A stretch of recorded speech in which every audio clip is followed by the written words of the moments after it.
அல்லாஹ் அக்பர். 3 ரக்காய் தொழுதேனா 4 ரக்காய் தொழுதேனா? என்னாச்சு சாரா? இஷா தொழுதே 3 ரக்காய் தொழுதேனா 4 ரக்காய் தொழுதேனா? ஒரே டவுட்டா இருக்கு. சஜிதா சஹு செய்ய வேண்டியதானே? சஜ்தா சஹ்வா அப்படின்னா என்ன? சஜிதா சஹு அப்படின்னா என்னன்னா, தொழுகையில் ஏதாவது மறந்துட்டாலோ இல்லைன்னா தவறா தொழுதுட்டாலோ சலாம் கொடுப்பதற்கு முன்னாடி 2 சஜிதா செய்யணும். அதுக்கு பேர் தான் சஜிதா சஹு. சரி, நான் மறுபடியும் முதல்ல இருந்து தொழுகிறேன். நில்லு, நீ மறுபடியெல்லாம் தொழுக வேணாம். நீ விட்ட 1 ரக்காய் மட்டும் தொழு.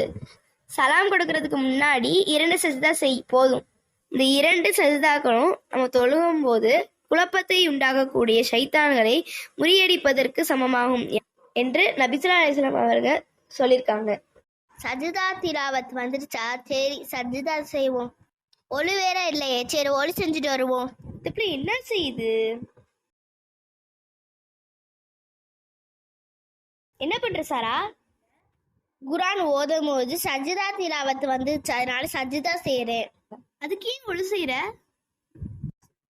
ஒழுலாம் செய்ய தேவையில்லை. என்னது, ஒளி செய்ய தேவையில்லையா? ஆமா, சஜிதா திலாவத்துக்கு உலு, தக்பீர், சலாம் இது 3ம் அவசியம் கிடையாது.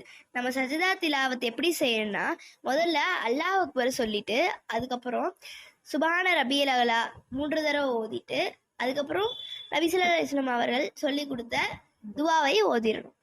அது என்ன துவானா, சஜத வஜ்ஹி லில்லதி ஹலகஹு வ ஸவ்வரஹு வ ஷக்க ஸமஅஹு வ பஸரஹு பிஹவுலிஹி வ குவ்வதிஹி வ ஃபதபாரக்கல்லாஹு அஹ்ஸனுல் ஹாலிக். இதோட பொருள் என்னன்னா, எனது முகம் அதனை படைத்து தனது ஆற்றலாலும் சக்தியாலும் அதன் காது கண் புலங்களுக்கு வழியமைத்து கொடுத்து இறைவனுக்கு சஜிதா செய்து விட்டது.